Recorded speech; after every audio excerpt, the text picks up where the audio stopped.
नमस्कार। बड़ी खबर में आपका स्वागत है। द्रौपदी मुर्मू ने आज एक नया इतिहास रच दिया। राष्ट्रपति के चुनाव में अभूतपूर्व कीर्ति स्थापित करके न केवल इतिहास रचा बल्कि लोगों को एक संदेश दिया। ऊबड़ खाबड़ पथ से भी राजपथ जाया जा सकता है। बहुत से लोग होते हैं, रास्ता बड़ा कटीला है, कंकट कीर्ण है, कैसे जाएंगे। लेकिन द्रौपदी मुर्मू ने कहा कि ऊबड़ खाबड़ पथ से भी राजपथ जाया जा सकता है। और सबसे बड़ी बात क्या है, द्रौपदी मुर्मू के जीत की औपचारिक घोषणा होने के पहले ही पूरे देश में जश्न मनने लगा। ढोल ताशे नगाड़े पे लोग नाचने लगे, खुशियां मनाने लगे, मिष्ठान का वितरण होने लगा। लोगों ने कहा भाई अभी तो घोषणा नहीं हुई है। खुशी मनाने वाले कह रहे हैं अरे सब घोषणा हो गई है, कोई नहीं है आमने और सामने, इसलिए हम खुशियां मना रहे हैं। निश्चित रूप से चूंकि द्रौपदी मुर्मू आदिवासी क्षेत्र की हैं, महिला नेता हैं, इसलिए आदिवासी क्षेत्र में विशेष आज जो है माहौल दिख रहा है। और खास तौर से अगर हम चलते हैं उनके गांव, उनका गांव है रायरंगपुर, और ये गांव कहाँ है, उड़ीसा के मयूरभंज जिले में। आज वहां पर 20,000 लड्डू तैयार किए गए, पहले से ही सब तैयारी थी। बस आज पूरा गांव झूमेगा, नाचेगा, लड्डू खाएगा, सब कुछ होगा। 20,000 लड्डू बनाए गए। और सबसे बड़ी बात यह थी आज आदिवासी क्षेत्रों में जो देखने को मिली कि लोग अपनी परंपरागत पोशाक, अपनी परंपरागत सांस्कृतिक छटा, अपनी परंपरागत नृत्य गायन के साथ सड़क पर अपनी प्रस्तुतियां दी। और ऐसा लगा कि जो आदिवासी क्षेत्र बहुत ही पिछड़ा, क्या है, बिल्कुल पिछड़ा, जहां पर विकास की एक रोशनी नहीं, आज वहां पर एक नई चेतना जागृत हुई है। अगर आप द्रौपदी मुर्मू के गांव का ही हाल जानिए तो कहते हैं बिजली नहीं, एक मोबाइल रिचार्ज कराने के लिए 1 किलोमीटर गांव में जाना पड़ता था। ये हालात थे। अब लोग सवाल खड़े कर रहे हैं। सवाल ये खड़ा किया जा रहा है कि मुर्मू मंत्री थी, राज्यपाल थी, और जो सबसे छोटी सदन थी उसकी भी मेंबर थी, विधायक के रूप में उन्हें सर्वश्रेष्ठ पुरस्कार भी मिला।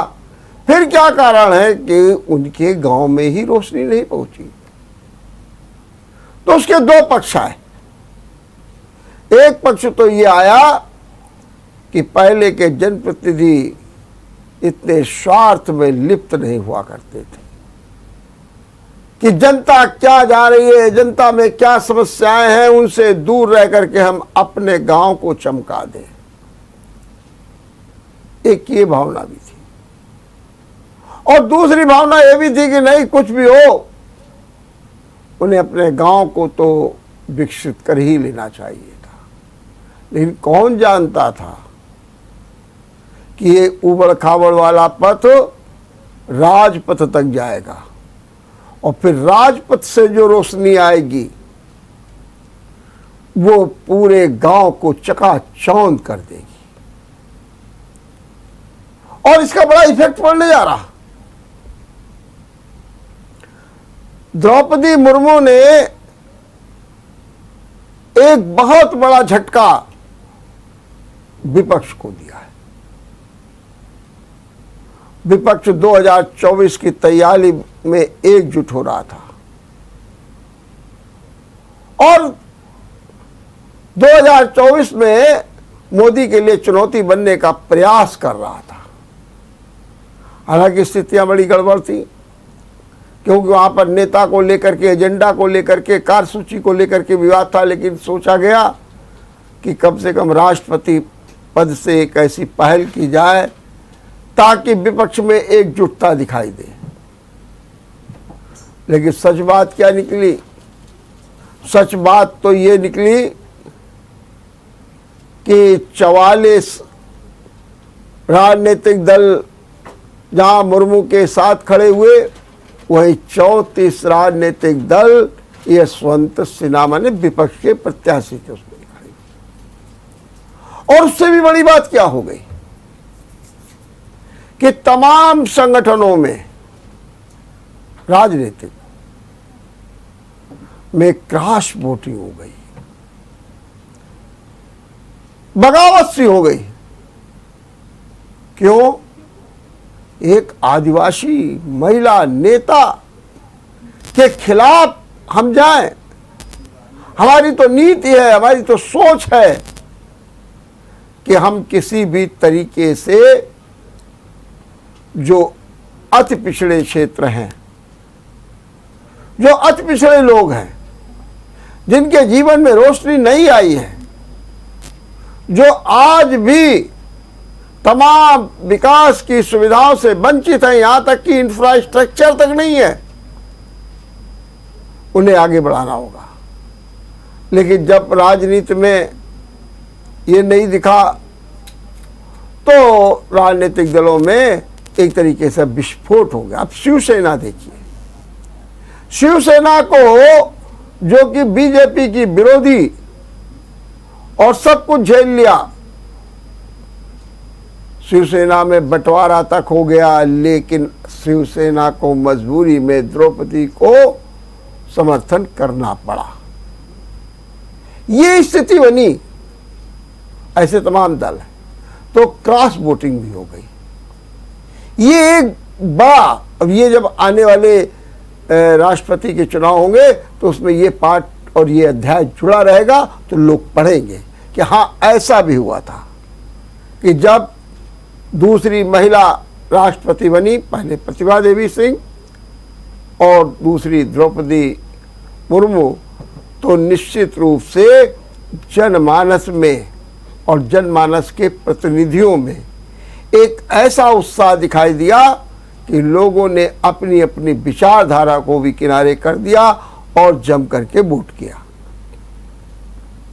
और एक बात और है कि विपक्ष को तो झटका लगा है।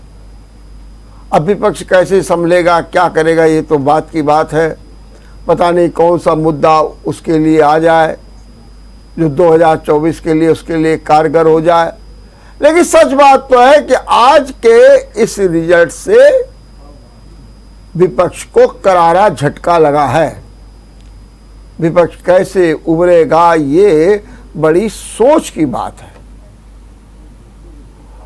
और दूसरी बड़ी बात यह है कि अगर यूं देखा जाए तो एनडीए, या मैं यूं मानूं कि भारतीय जनता पार्टी या जो अन्य राज्य हैं, राजनीतिक दल हैं जिन्होंने द्रौपदी मुर्मू को समर्थन किया है, उन्हें एक बड़ा आधार मिलेगा आदिवासी क्षेत्रों में, क्योंकि आदिवासी क्षेत्र भी अपना महत्वपूर्ण स्थान रखते हैं। अगर हम आदिवासी क्षेत्र की एक राजनीतिक रिपोर्ट बताएं तो आदिवासी क्षेत्र में 47 लोकसभा की सीटें हैं और उनमें 31 सीटें सीधे तौर पर बीजेपी के पास है।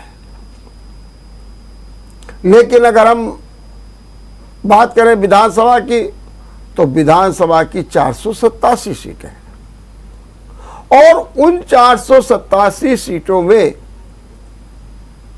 128 जो पूरी तरीके से आदिवासी क्षेत्र में हैं, उनमें से 86 सीट पर कांग्रेस को सफलता मिली। लेकिन इस निर्णय से कांग्रेस को कुछ भी हो, कहा कुछ भी जाए कि हम विपक्ष को मजबूत कर रहे हैं, हमारी विचारधारा कुछ भी है, और मैंने पहले भी कहा था कि कांग्रेस में भी इस तरीके का एक अंतर्विरोध शुरू हो गया जब आचार्य प्रमोद कृष्णन ने खुल करके कांग्रेस से कहा कि आप पुनर्विचार कीजिए और द्रौपदी का समर्थन कीजिए। ये बात सामने आई है, लेकिन इसके बावजूद भी जो गणित चल रही थी उसके अनुसार तो कांग्रेस मजबूर थी। हालांकि कांग्रेस बड़ी पसोपेश पे पड़ी हुई है, क्योंकि विपक्ष का जो एक धड़ा है वो एकता तो चाहता है, लेकिन माइनस कांग्रेस, ये भी एक बड़ी विडंबना है। और जो विपक्ष और लोग वो कहते हुए नहीं, कांग्रेस को तो लेके चलना ही पड़ेगा, कांग्रेस सबसे बड़ी पार्टी है। और इसीलिए जो कांग्रेस है वो अपनी एकता के साथ में विपक्ष को जोड़े रखना चाहती है और ये दिखाना चाहती है कि नहीं, विपक्ष एक है। हालांकि समस्याएं बड़ी हैं, कैंडिडेट नहीं मिलते। राष्ट्रपति चुनाव के लिए प्रत्याशी चयन की बात आई तो नंबर 1 पर शरद पवार का नाम आया, उन्होंने मना कर दिया। गोपाल गांधी का नाम आया, उन्होंने मना कर दिया। फिर कहीं से यशवंत सिंह नाराजी हुए यह कहते हुए कि हम एक बड़े उद्देश्य माने विपक्ष की एकजुटता के लिए हम मैदान में उतर रहे हैं, हम इसे स्वीकार कर रहे हैं। ये बड़ी बात है। अब विपक्ष का क्या होगा, लेकिन ये बात भी जो राजनीतिक क्षेत्र में चल रही है कि भारतीय जनता पार्टी ने एक नया स्वरूप राजनीति में लाने का प्रयास किया है। जैसे कि अभी तक के राष्ट्रपति हैं रामनाथ कोविंद, दलित। अब सवाल ये नहीं है कि दलित क्या पहले हुए, नहीं हुए हैं, लेकिन जिस तरीके का प्रोजेक्शन हुआ और जिस तरीके का एक मैसेज गया, उससे ये लगा कि निश्चित रूप से भारतीय जनता पार्टी जो है, जैसा दीनदयाल की योजना है कि अंतिम छोर के व्यक्ति को लाइए, तो अंतिम छोर के व्यक्ति को लाने का काम हो रहा है। अब दोबारा जब बात हुई कौन बनेगा कौन बनेगा, बड़े बड़े दिग्गज लोगों के नाम आ रहे थे। अरे भाई, अब की तो राष्ट्रपति भी उनका नाम आ जाएगा, अब की राष्ट्रपति भी उनका आ जाएगा, अब की ना उनका आ जाएगा, लेकिन सारे नाम धड़ाम। और नाम किसका आया? नाम आया इस बार द्रौपदी मुर्मू का, जो आदिवासी क्षेत्र की है और निर्विवादित झारखंड में राज्यपाल रही। और सच बात तो ये है कि जब जैसे ही विपक्ष ने भी द्रौपदी मुर्मू का नाम सुना, वो भी अवाक रह गए कि अरे भाई, ऐसा कैंडिडेट। इसीलिए सतर्कतावश उपराष्ट्रपति के चुनाव में विपक्ष ने अपना प्रत्याशी पहले नहीं घोषित किया, राष्ट्रपति में घोषित कर दिया था। और शायद यदि जो है पहले विपक्षी प्रत्याशी न घोषित किया होता और एनडीए का प्रत्याशी आ जाता, तो शायद समीकरण कुछ दूसरे दिखते, लेकिन ऐसा नहीं हुआ। बहरहाल आज का दिन अपने देश के लिए, अपने आदिवासी क्षेत्र के लिए, अपने अति पिछड़े क्षेत्रों के लिए, अपने अति विकसित अविकसित क्षेत्रों के लिए एक नया इतिहास रचने जा रहे हैं। और वो इतिहास तो वास्तव में रच गया है और रच दिया है द्रौपदी मुर्मू ने, लेकिन अब उसकी इबारत, उसके नए नए अध्याय, उसके नए नए प्रसंग, उसकी नई नई प्रस्तावना, उनके नए नए चैप्टर अब लिखे जाएंगे।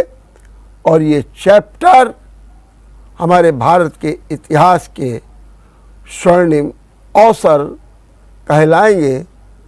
हम लेते हैं यहाँ पर एक छोटा सा ब्रेक। ब्रेक के बाद आपका एक बार फिर स्वागत है। मैं इंदिरा गांधी की बहू हूं, इसलिए डरती नहीं हूं। मैं इंदिरा गांधी की बहू हूं, इसलिए डरती नहीं हूं। इस बयान के साथ आज सोनिया गांधी ईडी के समक्ष प्रस्तुत हो गई। एक और ईडी के समक्ष प्रस्तुत हुई, राहुल गांधी, प्रियंका गांधी उनके साथ में थे। वहीं दूसरी ओर कांग्रेस सड़कों पर उतर आई। पूरे देश में कांग्रेस ने जमकर उपद्रव किया और यहां तक कि हिंसा भी हुई है। दिल्ली में ट्रेनें रोक दी गई हैं, नेताओं को गिरफ्तार कर लिया गया है, वाटर कैनन से पानी छोड़ा गया है, सीएम तक के साथ धक्का मुक्की हुई है। ये सब कुछ हुआ है। कर्नाटक में तो बाकायदे ईडी कार्यालय के बाहर एक कार को जला दिया गया।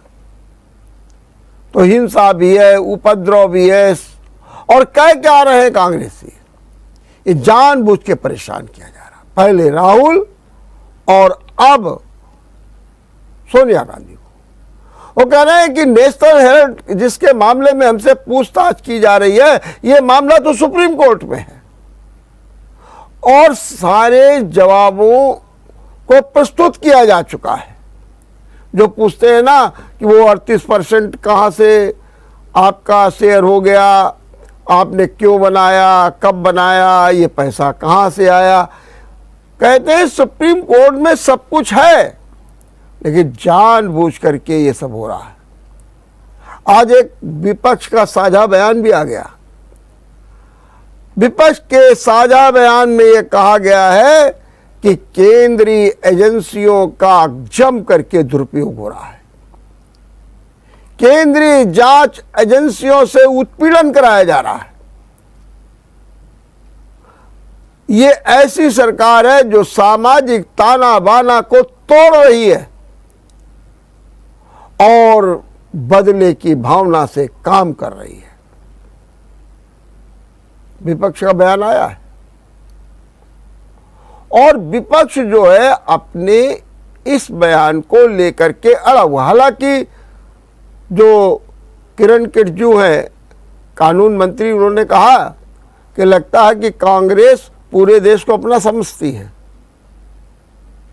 और उन्होंने बाकायदे अधीर रंजन, मल्लिकार्जुन खड़गे जैसे सभी नेताओं के बयानों का पुरजोर विरोध किया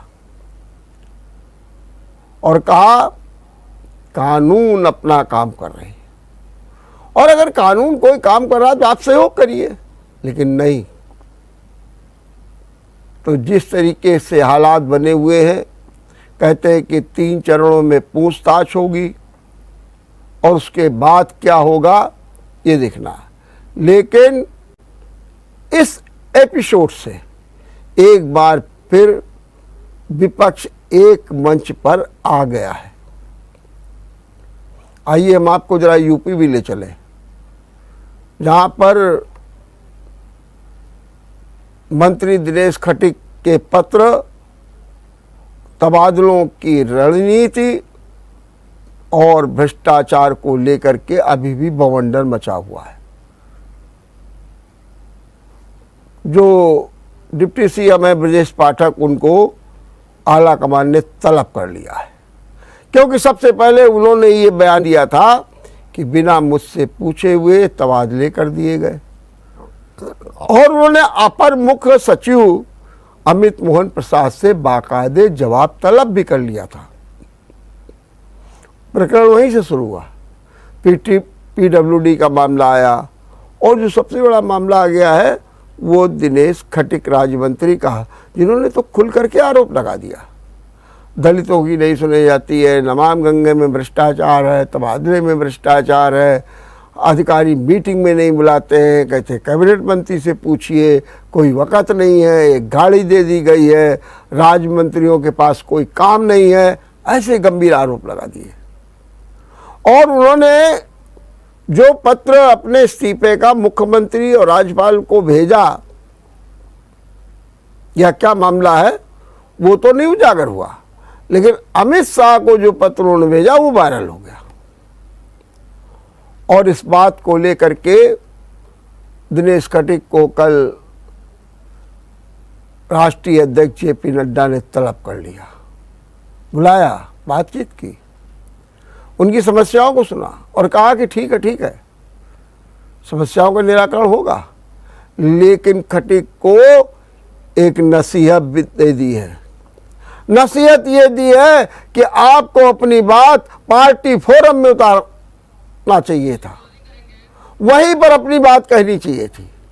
ये जो आप मीडिया में चले गए, आपने जो अपने पत्र को वायरल करवा दिया, ये गलत है। तो नसीहत भी दी है। अब पता चला है कि खटीक मुख्यमंत्री योगी आदित्यनाथ से मिलने के लिए जा रहे हैं।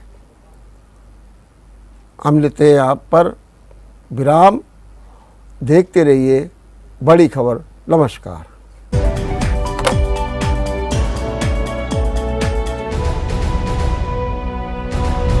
अगर आपको हमारा वीडियो पसंद आया हो तो हमें लाइक करें, सब्सक्राइब करें और ज्यादा से ज्यादा शेयर करें, और हाँ, बेल आइकॉन दबाना ना भूलें ताकि हर खबर का अपडेट आप तक पहुंचे तुरंत। आप हमें इंस्टा, ट्विटर और फेसबुक पर भी फॉलो कर सकते हैं। हमारी आईडी है @JMT News।